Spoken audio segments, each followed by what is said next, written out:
Assalamu alaikum wa rahmatullah. As Muslims, we believe that one of the weapons at Satan's disposal is his whispering. But what does that actually mean? What does it mean for Satan to whisper to us? How do we draw the line between his whisperings and our own thoughts? What is the relationship between these whisperings and OCD, obsessive-compulsive disorder? Today, I spoke with DoubleTake veteran Sister Najwa Awad, author of the Yaqeen paper, Clinicians, Imams, and the Whisperings of Satan. Welcome to DoubleTake, a podcast by Yaqeen Institute about the questions and ideas around Islam and Muslims that give us pause. Remember to subscribe to the show on Apple Podcasts, YouTube, Spotify, or wherever you get your favorite podcast. Check out the links in the show notes if you want to share feedback with the team or if you'd like to join our new email newsletter. Our guest today, Sister Najwa Awad, is a psychotherapist, certified perinatal mental health specialist, and organizational mental health consultant. She has provided services to individuals and families in the Baltimore, Washington metropolitan area for over 15 years at her practice, Amana Family Counseling. She has a bachelor's degree in psychology and a master's in social work, specializing in the clinical treatment of individuals and families. In addition, Sister Najwa has postgraduate certification in advanced trauma treatment and is an EMDR provider. She's also a fellow at Yaqeen Institute. Enjoy the episode. Assalamu alaikum, Sister Najwa, and welcome back to DoubleTake. Wa alaikum assalam wa rahmatullahi wa barakatuh. Thank you so much for having me. Thanks for joining us again. In Surat Taha, when Allah subhanahu wa ta'ala describes how Satan misguided Prophet Adam into disobeying Allah subhanahu wa ta'ala, he says, فَوَسْوَسَ إِلَيْهِ الشَّيْطَانِ, meaning, then Satan whispered to him. When I was growing up, I often heard about how Shaytan whispers and tries to influence us to move away from the path that is pleasing to Allah subhanahu wa ta'ala. These whispers are called waswasa. And Sister Najwa, you have a long history of working with mental health cases, and you have a specific interest in this topic of waswasa. So I'm going to ask you point blank, what is waswasa? That's a great question and something I really enjoy talking about. Waswasa is essentially whisperings. And I think a lot of times when people think of waswasa, they think that waswasa only comes from Shaytan. It does come from Shaytan. And we see that in ayat in the Quran with Prophet Adam. And Allah said, then Satan whispered to him. He said, "O Adam, shall I direct you to the tree of eternity and possession that will not deteriorate?" So we know that waswasa can come from Shaytan. We also know that waswasa can come from our nafs. It can come from internally. And we see that in the ayah. And we have already created man and know what his soul whispers to him. And we are closer to him than his jugular vein. And so we know that the waswasa can also come from within. And then lastly, we know that waswasa can come from humankind and from the jinn. We see that in Surat An-Nas, min al-jinnati wal-nas. So waswasa can also come from the people in our surroundings, but also from the jinn. So subhanAllah, as human beings, we really have a lot of input from many different sources, but essentially waswasa is whispering. As a mental health counselor and someone who focuses on mental health cases, if you put the Islamic concept of waswasa aside, if you don't mind, does waswasa rear its head in the general world beyond kind of the Islamic discourse? Does this thing happen just in general mental health cases? It happens generally and it happens in mental health cases. Really, almost everybody has waswas. Everybody has waswasa. Everybody has intrusive thoughts. The studies, I think, show up that 94% of people have intrusive thoughts. Intrusive thoughts are when we get these thoughts that are really distressing to us. And really one of the major differences between what is just a normal part of life, what we're going to expect, and the clinical type of waswasa is the intensity of it. So a good example is prayer. The average person, every once in a while, maybe they will, make a mistake, or maybe they'll be like, I can't remember if I'm in my first rak'ah or if I'm in my second rak'ah. It happens to everyone every once in a while, right? In the clinical situation, this happens all the time. And it happens so frequently that the person loses joy for praying. They are not able to connect to Allah. It causes them a lot of distress. And has a lot of other impairments in their day-to-day life. So really, you can have the same kind of thing, whether it's salah or something that you shouldn't be doing. It's the intensity and the distress that it causes to the person that really differentiates between normal waswasa and the clinical type of waswasa. I know you mentioned something about our own whisperings as well within ourselves and from the jinn. But do you mind just describing that a bit more? Sure. So oftentimes when it comes to waswasa from our nafs, it's things that we want for our nafs, things that we want. In psychology, there's something called ego syntonic, meaning it's, I really want this cookie. And so I'm going to keep thinking about this cookie, although I shouldn't have this cookie before dinner. That usually comes from the nafs. When it comes to shaitan, usually it's the things that are not good for your nafs, that your nafs would not want for your nafs. So, for example, it might be that someone leaves money on the table and, I get this thought of, you should take that money. No, I don't want to take this money. No, but you should take it. You can use it for this and you can use it for that. And so that is more likely to be from shaitan. So Sister Najwa, before we move on, I just want to make sure I understand this fully. Are you saying that everyone experiences waswasa? Is that a very common thing?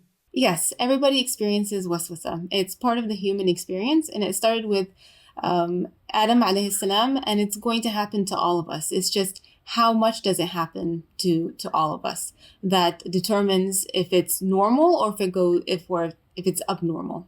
Okay, and then when you say abnormal, you're talking about like excessive waswasa. And so when someone kind of comes to your clinic and you realize that actually they have waswasa, excessive waswasa, do you define that as like a spiritual illness? Is that something that they need to fix religiously, or is it something that is a clinical issue? When people come to me, most of the time it's because they're extremely distressed by the waswasa.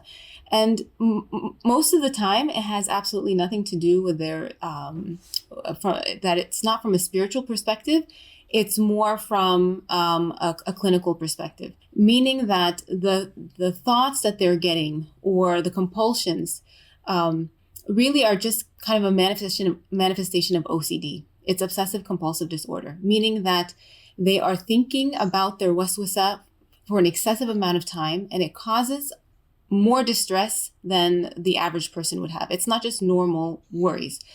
And a good threshold that I like to tell people about, it's about 1 hour.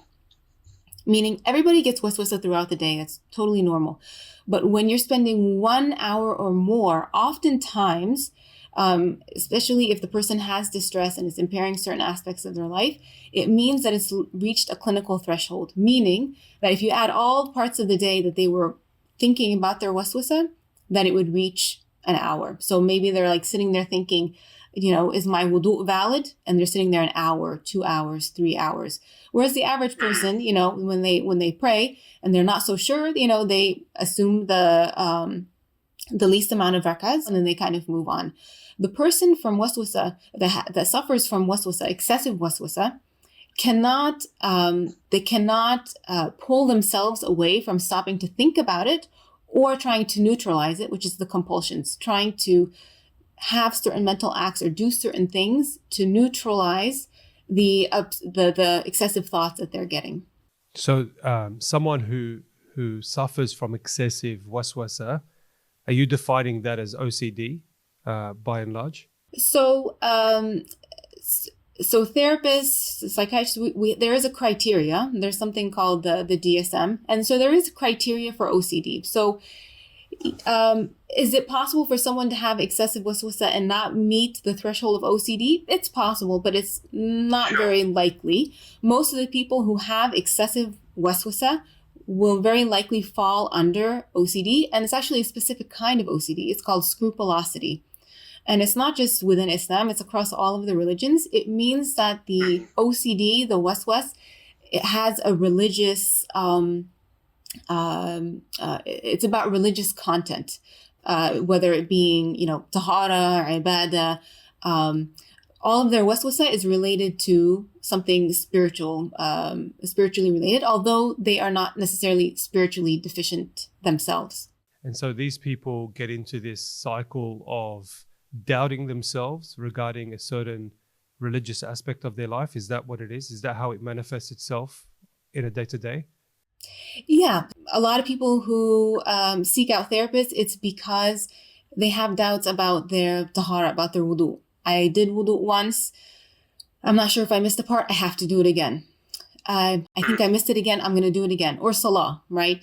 Am I saying everything correctly? I have to repeat ayat again. I can't tell if it's 1 rak'ah or 2 rak'ahs.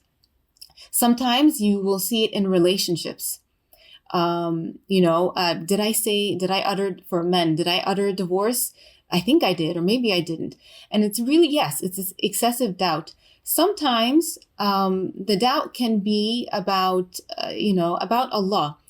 The person in that situation, it's not that they doubt Allah, but the whispers come to it. And again, the key is that it's ego dystonic, meaning that it causes them a tremendous amount of distress. This is not, I'm questioning if Allah exists, right?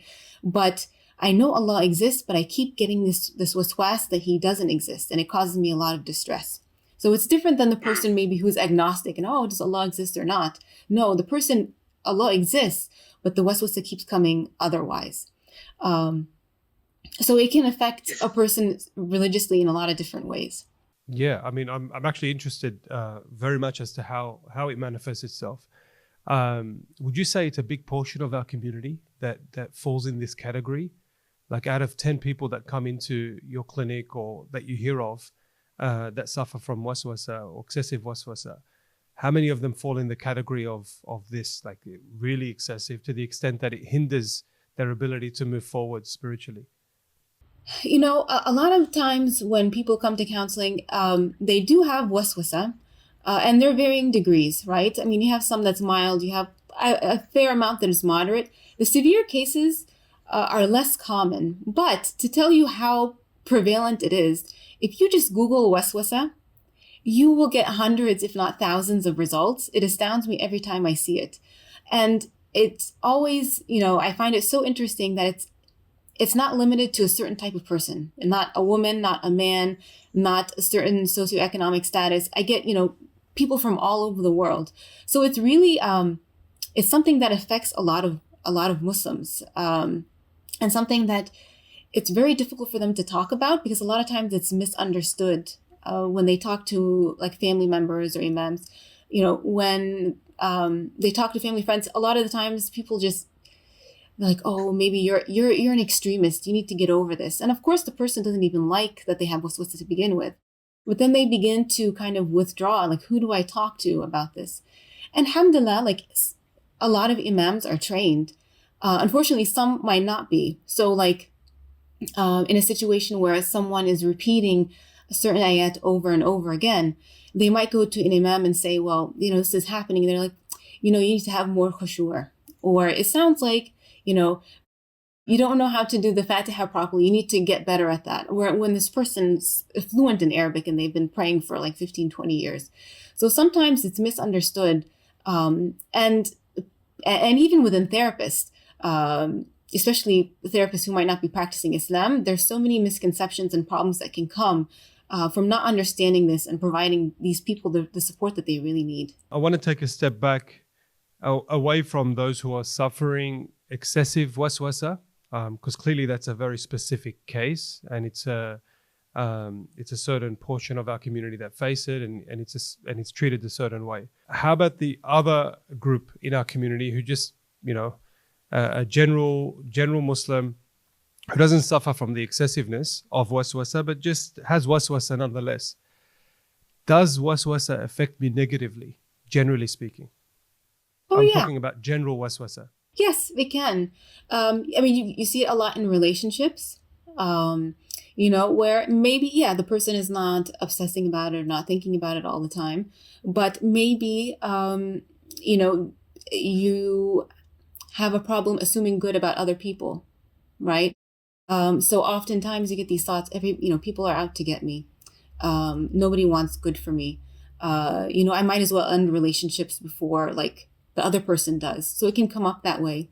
It can be another common thing, like with money, like a scarcity mindset. You need to make more money. You don't have enough. Something bad is going to happen to you.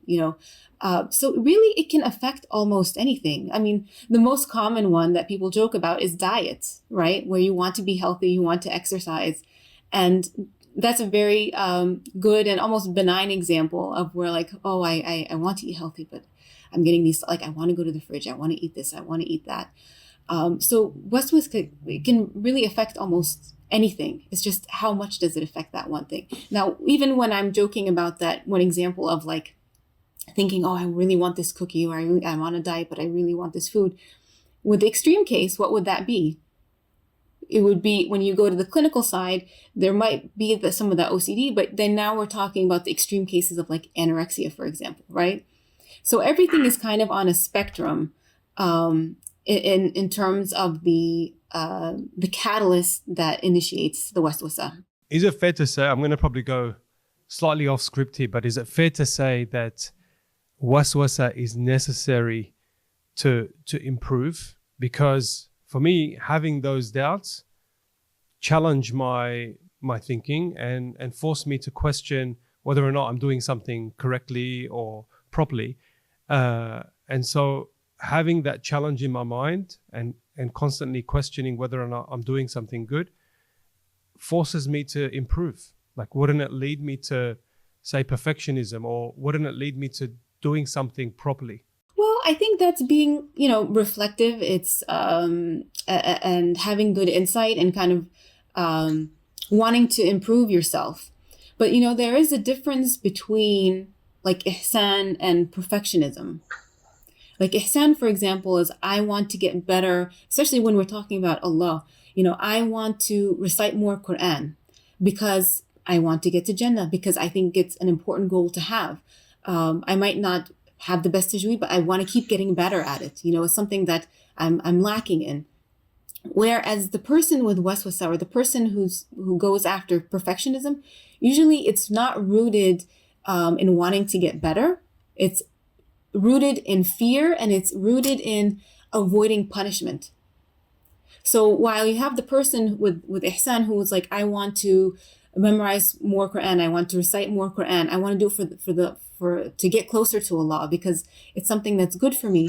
The person who suffers from waswasa, or even like perfectionism, is I need to perfect this because if I don't, something bad is going to happen. Allah might punish me, or I am not good enough. And the really interesting thing is you have both people striving for the same thing, but one actually gets closer to their goal.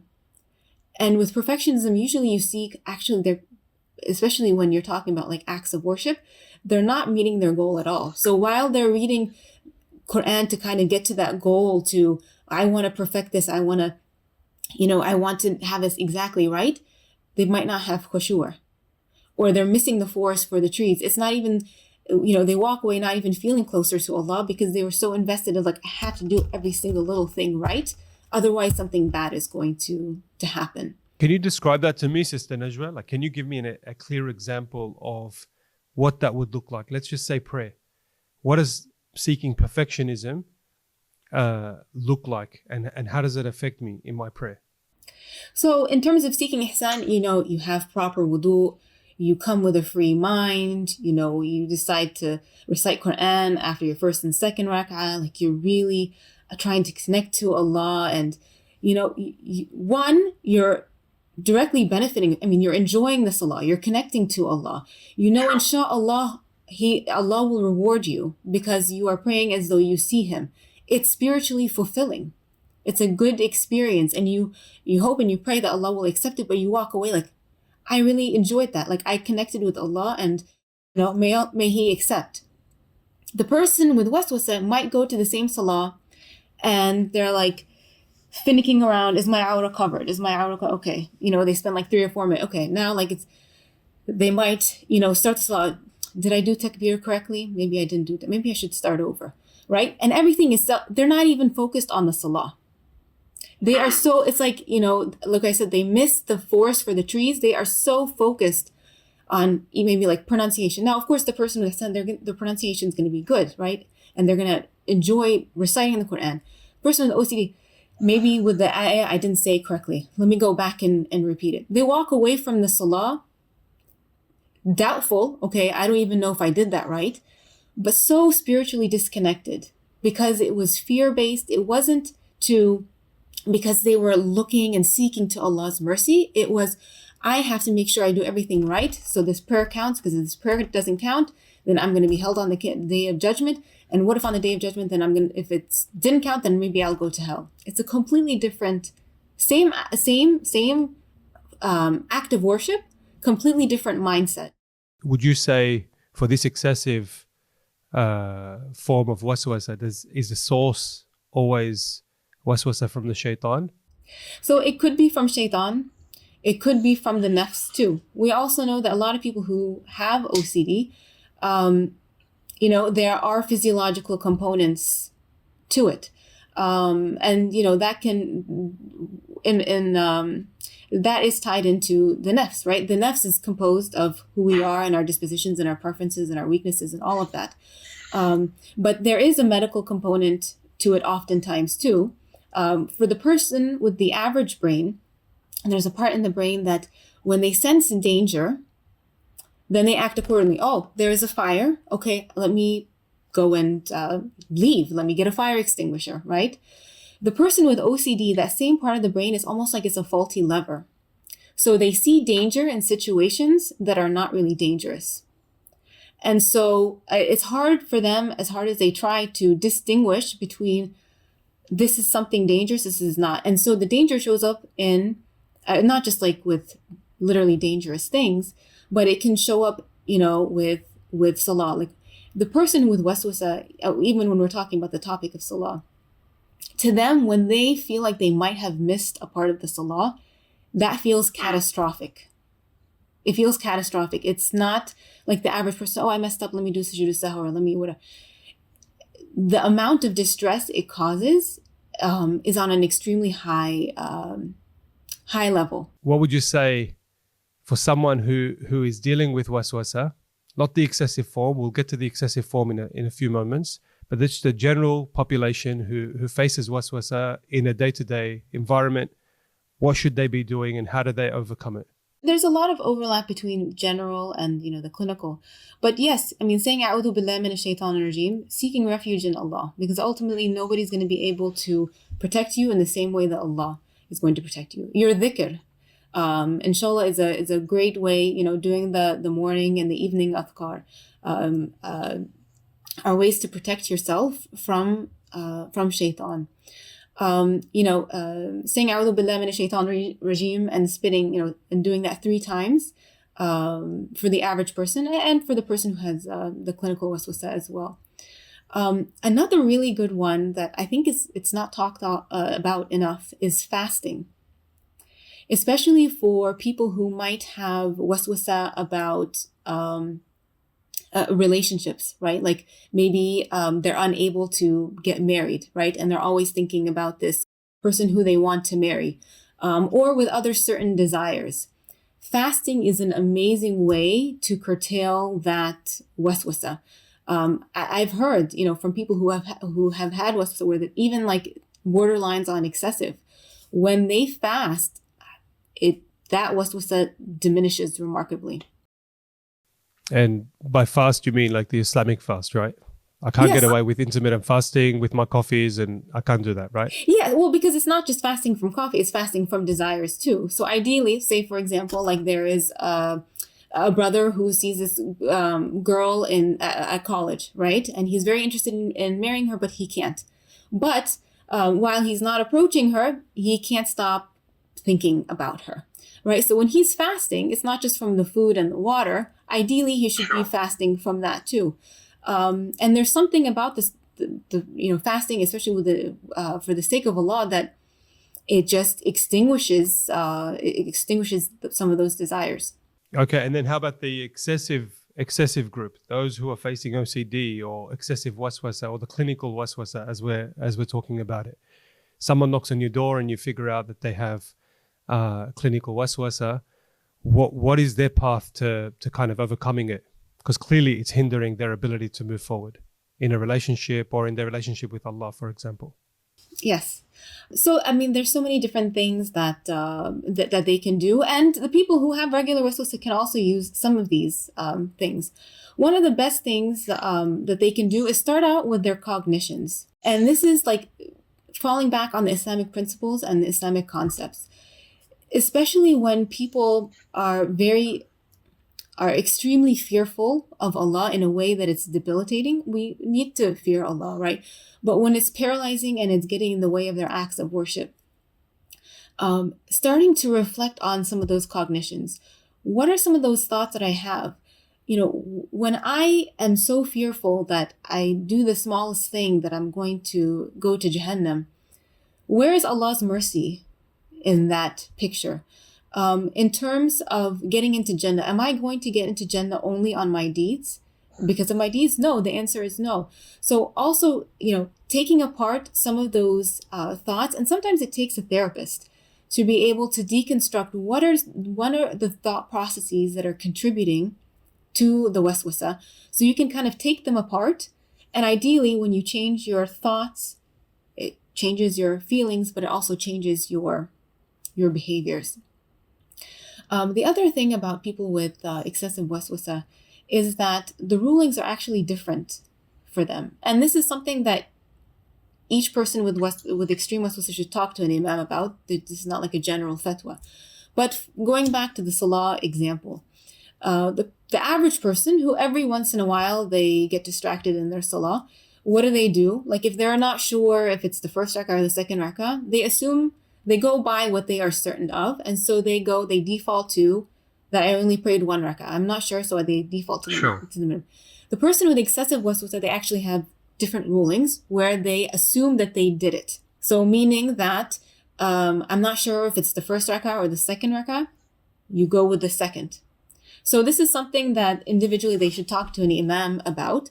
But the default is that they did it correctly. Whereas the average person who every once in a while has doubts, did I complete my fast? Maybe I invalidated it by accident.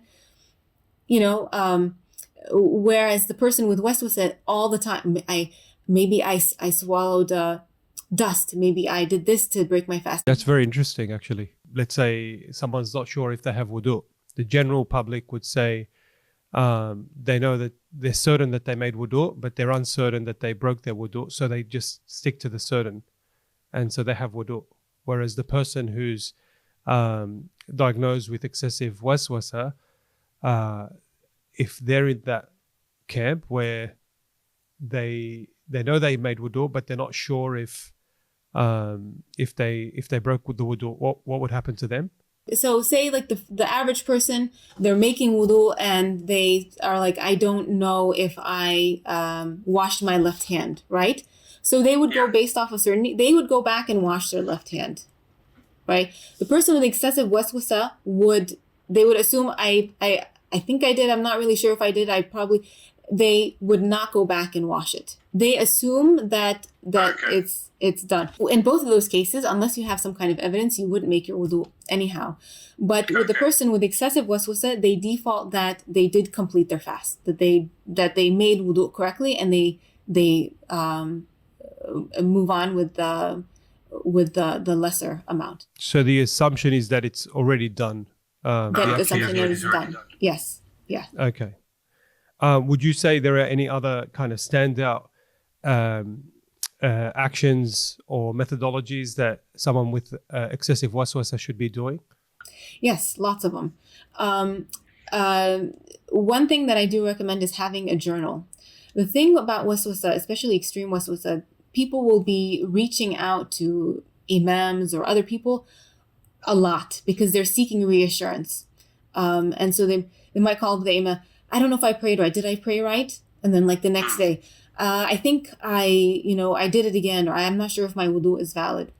What ends up happening in the OCD cycle is that you have your obsession. The compulsion, like I mentioned earlier, is kind of weird. It's to neutralize it, right? So sometimes seeking reassurance over and over becomes part of the OCD process. So what we want to do is when you have the the trigger of like, oh, I don't know if I prayed correctly or whatever, then the compulsion would be, let me go ask somebody to find out, or let me repeat it.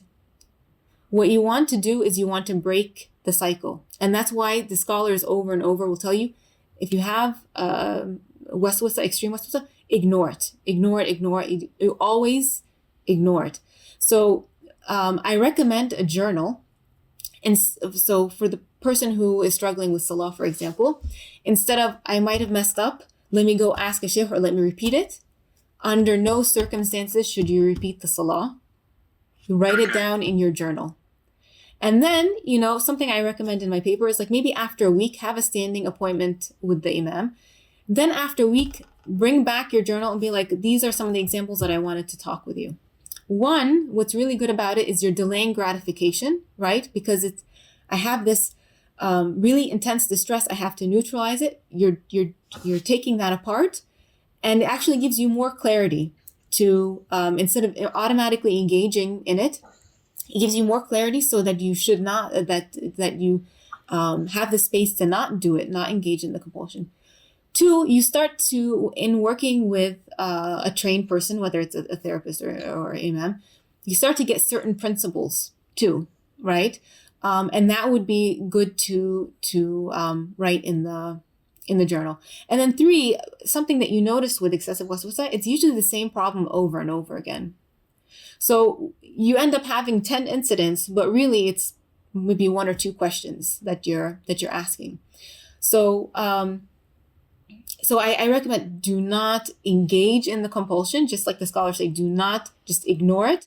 That's really hard, right? Especially if you feel like it's so catastrophic.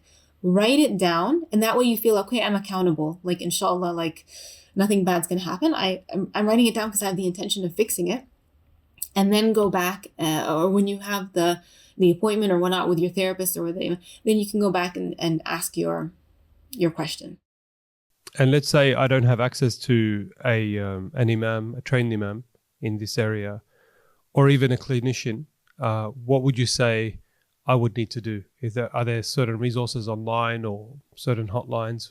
How does that work? You would default to pretty much what the scholars say over and over, just ignore it, which it's painful for me to say because I know, these Muslims, it's so hard for them to ignore it. But the default is ignore.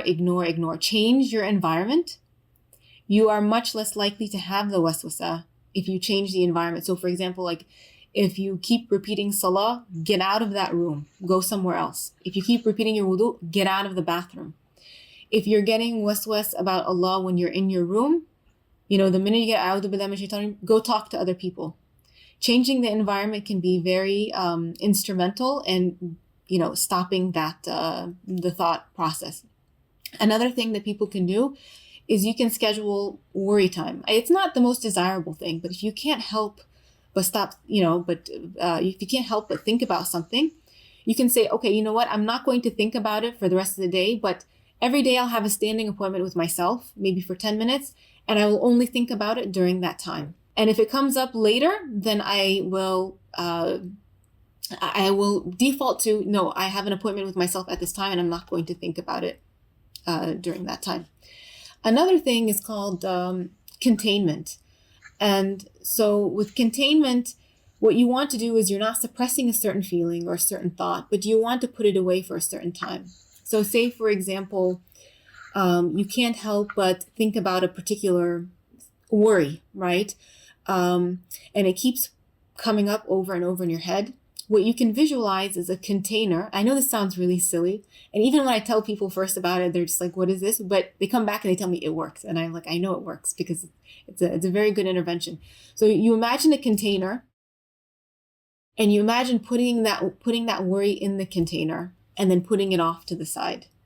It's saying that the worry is not that I'm trying to get rid of the worry. It's just, it's not serving me well in this moment. And so I'm going to put it away for a time period. And when when it's more appropriate, I will go ahead and bring the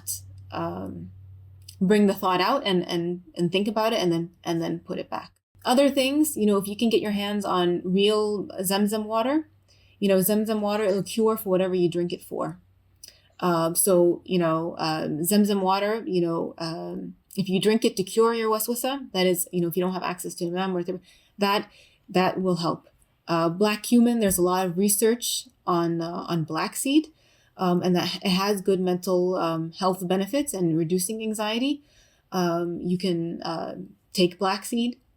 And then dua, more than anything, keeping that alliance with Allah.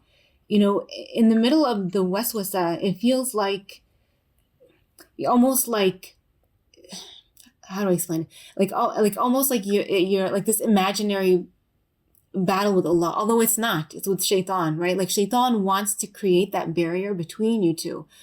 And so, beseeching Allah, it's like, Allah, my struggles. Please heal me. Please cure me.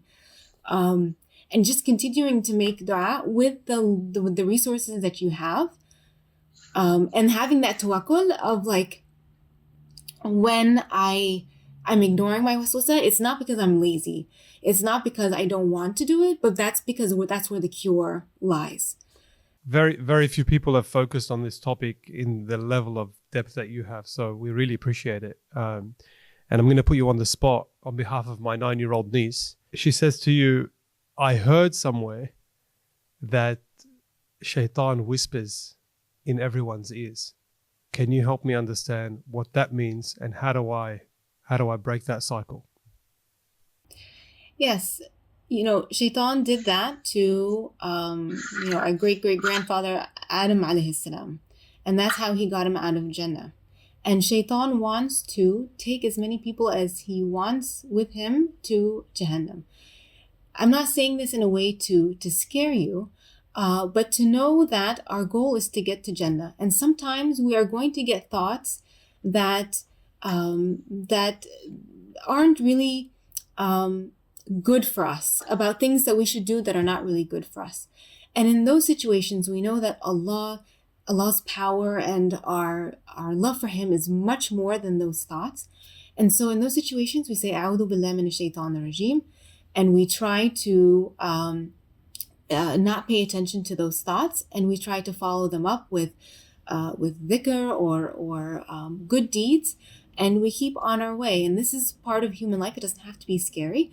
It's something that we all have to deal with. But inshallah, when we all go to Jannah, it's not something we have to deal with anymore. Sister Najwa, Jazakallah khair. Thank you so much for your time, especially on a tough topic, like an interesting topic, such as waswasa. We're going to put you on the spot for our vintage DoubleTake rapid fire questions. You only have a few seconds to answer them, and I will stop you if you take longer than 3 seconds.